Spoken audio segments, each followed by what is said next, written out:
switching sides, only switching angles. Ooh, we go crazy like Rambo. What's up? Every good girl needs a little love. Every bad boy needs a little love. If you put it down, I'ma pick it up.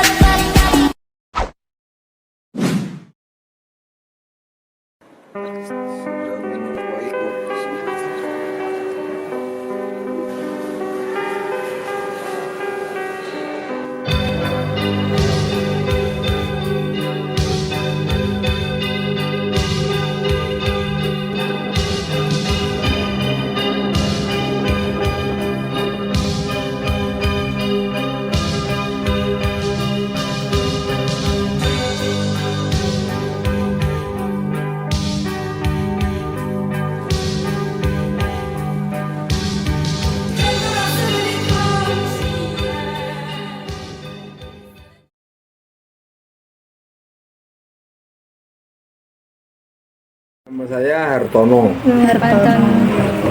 Terus Alamatnya di sini Kampung Bangeran, RT 06, RW 13, Sabtodadi Bantul, Yogyakarta.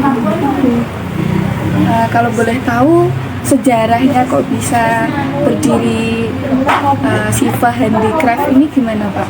Oh, sejarahnya ya banyak sejarah lah. Boleh diceritakan Pak?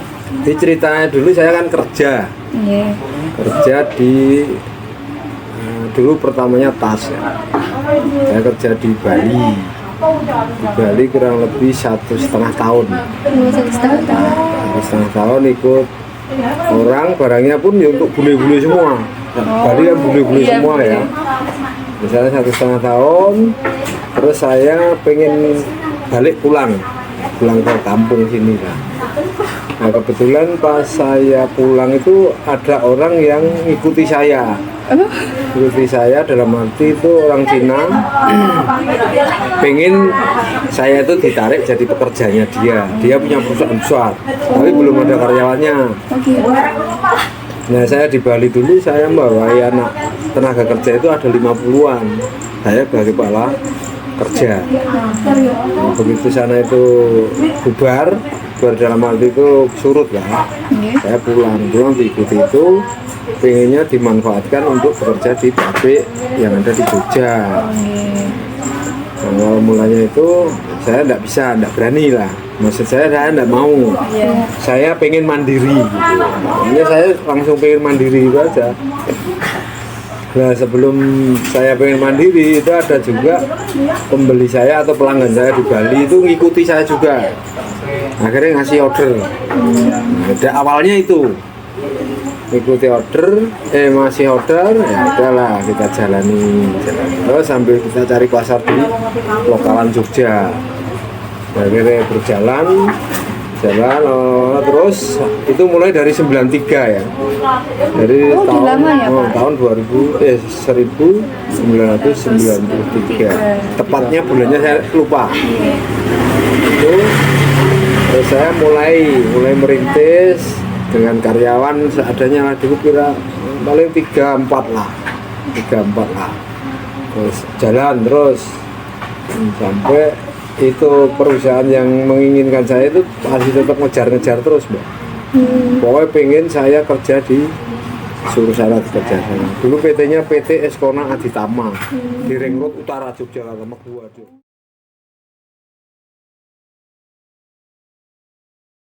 Terus kalau boleh tahu produk yang ditawarkan itu apa aja Pak? Kita ngikuti pasar. Jadi pasar luar negeri apa yang diminta kita ikuti. Desainnya macam-macam. Seperti contohnya apa aja Pak? Tas atau? Ya waktu itu kan serat alami ya. Kayak bahannya mendong, pandan, agel, enceng, gedebok itu banyak. Larinya ke luar negeri. Tapi kalau bahan vinil atau jarang keluar negeri. Paling untuk kombinasi aja. Karena luar negeri menginginkan barang yang natural ya, yang mudah terkontaminasi sama tanah. Kan mudah busuk ya. Orang luar negeri senangnya gitu, yang natural.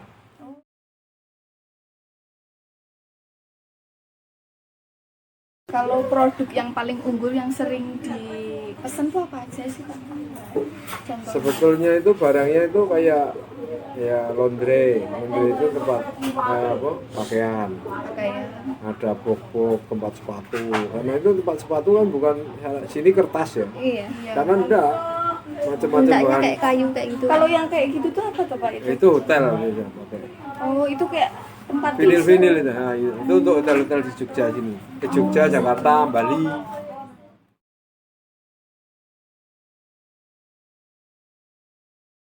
Kalau sistem pembayarannya gimana Pak? Ada uang kayak di Pembayarannya biasanya ada DP. Ada juga yang sistem pembayarannya pakai LC. Ada juga yang pembayarannya sistem barang jadi baru dibayar. Barang kirim, dokumen masuk, bayar. Ada juga, tapi resikonya tinggi, Pak. Oh iya. Kalau yang model gitu. Kalau ada yang DP kan mesti kita aman. Iya. Paling tidak udah uang sana udah masuk ke kita untuk modal. Kalau yang model cash itu, SPP itu bahayanya kalau barang kita tidak bagus, kena cancel sudah lah. Modal kita yang amburadul. Iya. Jadi kita harus pinter-pinter dalam manajemen itu.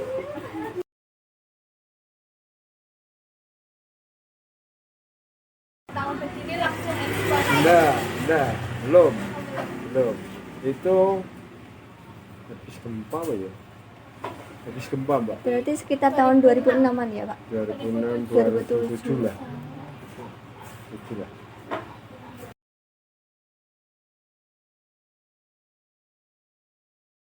Oh, kegiatan ekspornya itu ke luar negeri, negaranya apa aja Pak? Yang langsung saya ya ada Singapura, Ya. Malaysia, sama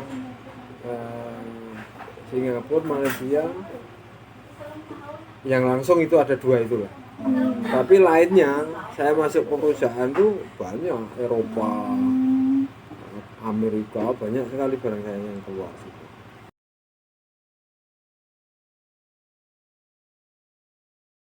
Terus proses sebelum ekspornya itu ke internasionalnya itu gimana Pak? Oh, saya nih sebelum ekspor itu kan enggak pernah keluar, cuma pameran Jakarta.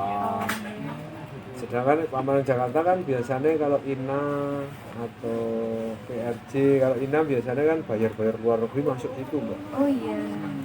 Masuk situ semua, jadi diundangi gitu, Mbak. Mungkin kenalnya dari situ. Oh gitu. Karena sekarang itu pembeli luar negeri yang modelnya sana enggak terlalu gede itu pengennya cari dari UMKM. Iya. Satu, untungnya lebih gede, harganya lebih murah. Tapi kalau masuk perusahaan otomatis kan markup lebih tinggi kan. Iya. Bule pinter sekarang cari di desa-desa UMKM gitu.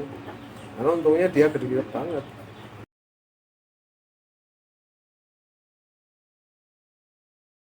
Kalau boleh tahu ada kayak tantangan apa yang dialami Bapak selama proses ekspor ini? Ya tantangan sih pasti ada lah. Karena kita hidup tuh harus berani spekulasi. Nah, spekulasi mesti ada tantangan. Kita pokoknya optimis aja, jangan takut sama itu nggak bagus. Sama mungkin itu Pak, naik turunnya kurs itu juga jadi tantangan loh Pak. Iya juga. Ya namanya kita kan ada penjualan kan ada kita ada tingkat resiko kan harus kita antisipasi. Mau kita kena kurs rendah tapi markup kita tinggi kan masih aman-aman aja. Tapi pernah nggak Pak? Harus punya strategi gitu ya.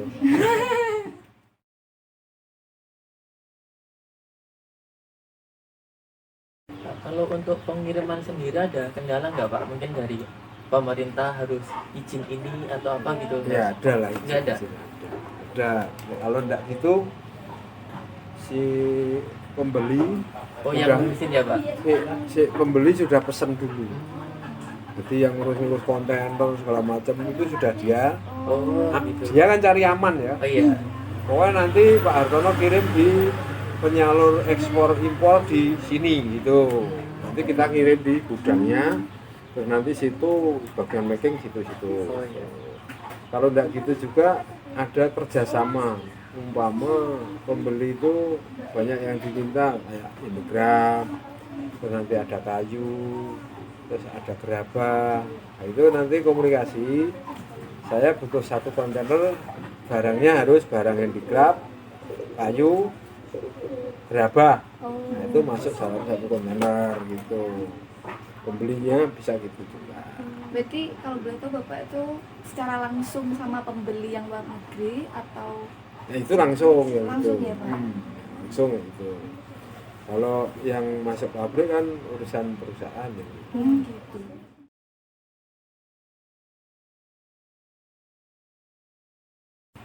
Untuk produk ini udah ada online shopnya atau belum? Belum, nggak ada online shop aku. Karena gini, online shop itu harus kita barang siap. Iya. Iya. Kalau nggak barang siap, lagian kita nyetop kan barangnya Pesanan lumayan mahal. sendiri. Oh iya. Pengerjaannya juga Lama. belum tentu laku Iya, juga. betul. Makanya kita nggak berani nyetop. Nggak berani nyetop berarti apa? Sesuai ICT pesanan aja order. ya, Pak, berarti? Kita produk yang kita bikin udah pesanan semua. Iya. Nggak berani nyetop.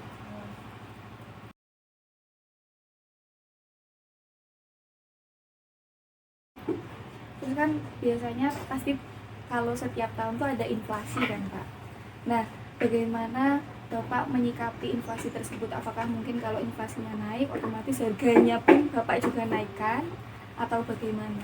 Iya dong. Kita kan pelaku di pasar sekali. Jadi kita barang bahan baku yang kita kan tahu bahan baku. Kalau bahan baku naik, otomatis harga kita naik. Karena saya tahu dasarnya dulu. Dari dasar, dari pengrajin kecil, dari yang bikin, Iya. kita tahu. Jadi, oh barang ini naik, harus harga jual kita naikkan. Jikalau ada pembeli yang tanya gini-gini ya silahkan cross check lah. Karena bahan naik kita tidak bisa lah harga standar gitu terus. Saya mau makan apa gitu ibaratnya. Untuk gaji karyawan juga. Kita harus ikuti pasar. Jadi pasar gimana kita ikuti. Jadi jangan kita istilahnya apa ya, monoton produknya, tidak ada inovasi, harus ikuti inovasi pasar. Dan jangan pernah menolak. Itu intinya. Sesulit apapun barang yang dibikin kita harus bisa. Itu harusnya. Kalau kita milih-milih susah ya.